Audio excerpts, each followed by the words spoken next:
Alors là, je vais faire une dernière vidéo sur les marchés immobiliers. Alors, je reviendrai dessus, mais après, je vais un peu changer de sujet. Je pense que j'ai fait un petit peu le tour de ce que je voulais vous expliquer. Là, ça sera une vidéo pour voir si on peut appliquer sur les marchés, donc une application, on va dire, pratique de ce qui a été, ce que j'ai expliqué dans les vidéos théoriques, puisque les trois vidéos précédentes étaient des vidéos théoriques.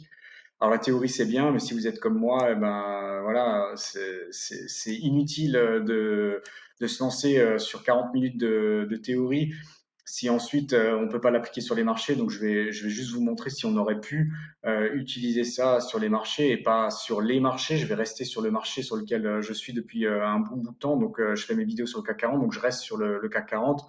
Là, j'ai tracé rapidement des vagues. Alors, je l'ai pas fait ici. Pourquoi? Parce qu'il me faut des P et des Y et bah, j'en avais pas. Donc, enfin, j'en avais une, mais voilà.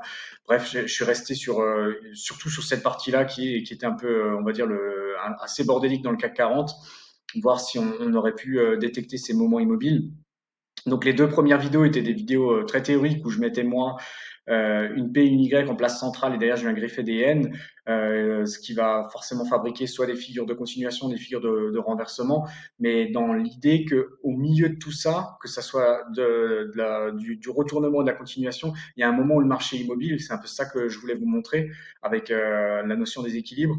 Tetsei le montre aussi à travers une autre figure en ABCD EFG, c'était le but de la troisième vidéo, et ce que je voulais montrer c'est que même avec la vision de Tetsei qui est certainement un petit peu différente de la mienne, au final, on voit la même chose, hein, puisque le marché fait ce qu'il fait. Et il y a pas, si on reste sur les théories ondulatoires, il n'y a pas 36 manières de tracer les marchés. Donc, je pense que euh, ma vision des deux premières vidéos rejoint parfaitement celle de Tetsei ou inversement. Hein, j'ai pas la prétention de dire que je corrige Tetsei, pas du tout.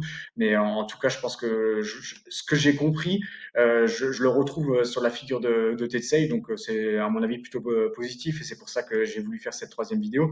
Mais par contre, c'est des vidéos qui sont donc théoriques. Et là, on va voir si on peut avoir une application pratique. Donc, je reste sur le CAC 40 comme je vous l'ai dit. Donc là, on a eu la vague Covid. Donc, on va la considérer comme une vague AB. Ensuite, on a eu un marché qui a monté, donc on aurait pu prendre ce point-là comme un point C, mais ensuite le marché a continué. Il a fait un point C ici, hein, si on considère A, B, C dans l'idée d'aller chercher une P. Et donc ici, ce point C a tenu. Quand je dis qu'il a tenu, je répète, je suis en weekly, donc chaque bougie fait une semaine, donc il a quand même, on peut quand même estimer que là il tient. Ensuite, le creux ici n'a pas tenu, mais c'est pas vraiment le creux qui m'intéresse. Ici, c'est le sommet. Pourquoi? Parce que moi, ce que je recherche, en tout cas ce que j'ai recherché à l'époque quand je l'ai fait, c'est A, B, C, et voir en fait si on a une synchronisation des équilibres à travers le point D. Donc c'est exactement ce que je vous ai montré en théorie, mais là on va le faire en pratique. Donc là j'ai ma vague AB. Donc je suis sur voilà, je suis avec l'aimant, donc je suis pile dessus. Ensuite, là, j'ai mon point C. Et donc, dans l'idée, ce que je vais faire, en fait, c'est que je vais partir de mon point C. On va dire que ça n'existe pas encore. Je le laisse parce que, voilà, je vais pas faire semblant de dire que je l'ai pas vu. Hein. On le sait maintenant ce que le marché a fait. Mais c'est ce que j'ai fait à l'époque, en tout cas. Et donc, on a ce point C. Et ce que je vais simplement faire, en fait, c'est, je pouvais pas dire à ce moment-là que le marché allait vraiment se synchroniser. Mais ce qu'on pouvait faire, c'est partir de ce point C, à partir du moment où on estime qu'il tient et aller synchroniser l'équilibre de la vague. Donc en gros, qu'est-ce que je vais faire? Je vais simplement faire un retracement ou autre chose, hein, comme vous voulez, mais là j'utilise l'outil de retracement sur TradingView et d'aller se synchroniser sur celui-ci pour voir où c'est qu'on pourrait tomber et voir si le marché va effectivement tomber dessus. On aura l'information s'il tombe dessus, s'il ne le fait pas ou s'il traverse, ça sera encore une information différente, mais ça ça sera l'occasion d'autres vidéos. Mais là, je vais donc simplement prendre mon outil, partir ici sur un sommet que j'ai estimé qui a tenu et aller chercher le. Donc, je vais simplement prendre mon demi-prix et le mettre sur le demi-prix de la vague AB. Donc, je vais me synchroniser dessus. Voilà. Donc, je me suis synchronisé là. Et qu'est-ce que le marché a fait? Ben, il a bien fait un D sur ce point-là. Donc, on a A, B, C, D. Et donc là, si on est sur cette temporalité-là, hein, donc en partant d'ici jusqu'ici, et ben, on a un marché qui est immobile. Et donc, on peut estimer que c'est peut-être un bon creux ici à acheter. Alors pas forcément, je précise bien, hein, pas acheter le creux directement ici, parce que déjà on pouvait pas savoir que c'était un creux, même avec l'idée que je vous ai donnée, là, A, B, C, D, là on pourrait se dire, ah, youpi, on est synchronisé, mais si ça se trouve, la semaine d'après, le marché continue. Donc voilà, c'est pas une science exacte, mais c'est bien de faire ce genre de prévision. Et là, on a une belle confirmation. Donc, on a un creux qui est en tout cas confirmé dans l'idée de l'équilibre, ensuite qui est validé ici, et ensuite il y a toutes les figures de libération, là pas forcément en weekly, hein, donc je sais pas, moi je serais rentré en daily ici, mais voilà, on aurait eu une figure de libération ici, on aurait pu rentrer. Si on avait loupé ça, on aurait pu rentrer, comme je vous l'ai montré dans d'autres vidéos à ces moments-là. Donc voilà un petit peu. Donc ici on l'avait, et maintenant je vais vous le montrer en daily. Pourquoi je le fais en daily? Parce que on est bien d'accord que cette phase-là était vraiment un peu bordélique en fait, hein. Donc on est un peu loin des figures, des jolies figures théoriques horizontales que j'ai pu faire hier ou que Tetsei a fait à travers son range. Mais on va voir si on pouvait quand même voir ces moments immobiles des marchés. Pour le moment, juste ça, hein, je vais pas plus loin que ça, parce que ça sert à rien, mais juste simplement voir si ces moments existent. Et donc là, j'ai tracé des vagues. Comment je les ai tracées? Bah, toujours de la même manière, simplement en utilisant la conversion du Kinkoyo. Donc concrètement, là, j'ai une amélioration du Kinkoyo. Donc comme j'ai une amélioration du Kinkoyo, je prends le creux. Ensuite, j'ai une inversion. Comme j'ai une inversion, je prends le sommet. Et ainsi de suite, j'ai une amélioration, donc je prends le creux. J'ai une inversion, donc je prends le sommet. Bon, vous avez compris l'idée. Je trace tout ça. Je me suis arrêté ici. Pourquoi? Parce que là, en fait, on a eu une Y et ensuite le marché est parti. Et donc moi, c'est surtout cette phase-là qui m'intéresse, à voir si on aurait pu voir un marché immobile, parce que là, clairement, on est dans un range, hein. Il n'y a pas de, bah, je vais enlever le marché. Euh, enfin, on est dans un ou dans des ranges, voilà, parce que si on parle d'un mouvement en trois vagues, on est largement plus que trois vagues, mais on voit directement. Alors ici, on avait donc amélioration du Kinkoyo, inversion, amélioration. Donc si je trace comme ça, on voit un déplacement des équilibres, même juste sur les conversions, mais forcément puisque le marché a fait une N. Par contre ici, on a là, un croisement, là, un croisement, là, un croisement, là, un croisement, là, un croisement, là, un croisement, là, un croisement. Donc, si on trace de la borne la plus haute à la borne la plus basse, on comprend bien que ça part un peu dans tous les sens. Et donc, on va essayer de voir si on peut trouver un petit peu d'équilibre dans ce chaos, parce que là, avec les vagues, c'est déjà un peu plus clair. Alors, je vais enlever l'Ishimoku. Là, avec les vagues que j'ai tracées, c'est un peu plus clair, mais sans les vagues, c'était un peu chaotique, c'est le moins qu'on puisse dire. De toute façon, je crois que si on peut donner une traduction de ce que Osoda appelle ces phases-là, il appelle ça des sections chaotiques. Je ne sais pas si c'est la bonne traduction française, mais moi, ça me parle assez bien, hein, le chaos. Et on va voir si on peut trouver un petit peu d'harmonie dans ce chaos. L'harmonie que moi je parle là, c'est dans le retour aux équilibres. Alors en restant dans l'idée des trois vagues, parce qu'il y a d'autres manières de le faire, mais là, juste sur ce que j'ai expliqué dans les autres vidéos, de voir. Alors ici, on a des suites on a une P, une P. Alors là, on a des Y, mais on voit qu'on n'a pas de retour à l'équilibre sur les Y, mais de toute façon, on voit que le marché est parti, hein. Mais sur les P, ben là, j'ai par exemple ici une P, ben on va pouvoir le faire.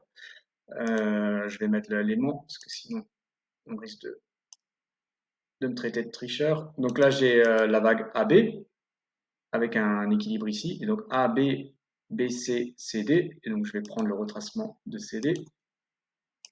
Voilà, donc on a bien un retour sur l'équilibre. Donc ici, on a un cas pratique où on peut le retrouver sur les marchés. Et je vais prendre la suite, hein, puisque là on a une P et directement on a une P inversée. Je vais prendre celle-là aussi. Donc AB cette fois-ci, ce sera celui-là là. Équilibre ici. Et je vais prendre CD.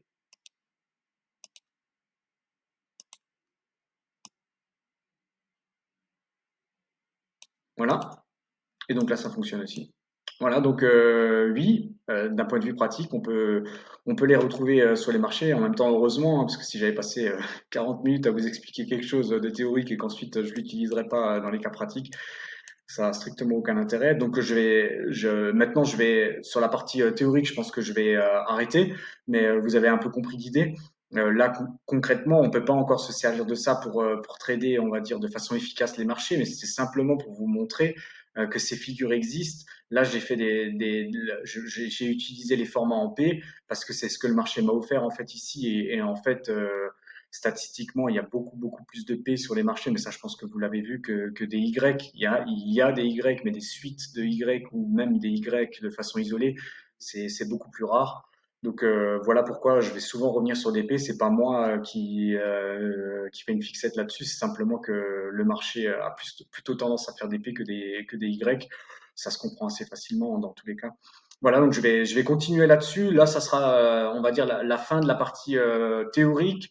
Et là, je vous ai montré des exemples concrets, donc j'en ai fait trois, un sur le weekly et deux sur le daily, mais ça suffira pas en fait. C'est ça, je sais, je me répète, mais je sais qu'il y en a en fait peut-être certainement très peu d'entre vous qui vont faire le taf en fait d'aller sur les marchés, de tracer ce que j'ai fait là. Je l'ai fait de façon très rapide, hein, mais et ensuite d'aller les chercher en fait, parce que c'est quand vous allez le faire que vous allez le comprendre, même si quand je vous explique dans mes vidéos, moi, ou si vous lisez des bouquins ou vous regardez d'autres vidéos, même si on vous explique les choses, bien sûr que vous les comprenez, mais il faut être actif en fait, pas forcément trader pour le moment, mais il faut tracer les vagues, il faut tracer les retracements, il faut chercher les fluctuations. C'est comme ça en fait que vous allez devenir, je vais pas dire bon, mais en tout cas que vous allez commencer à comprendre en fait comment l'Ishimoku est construit.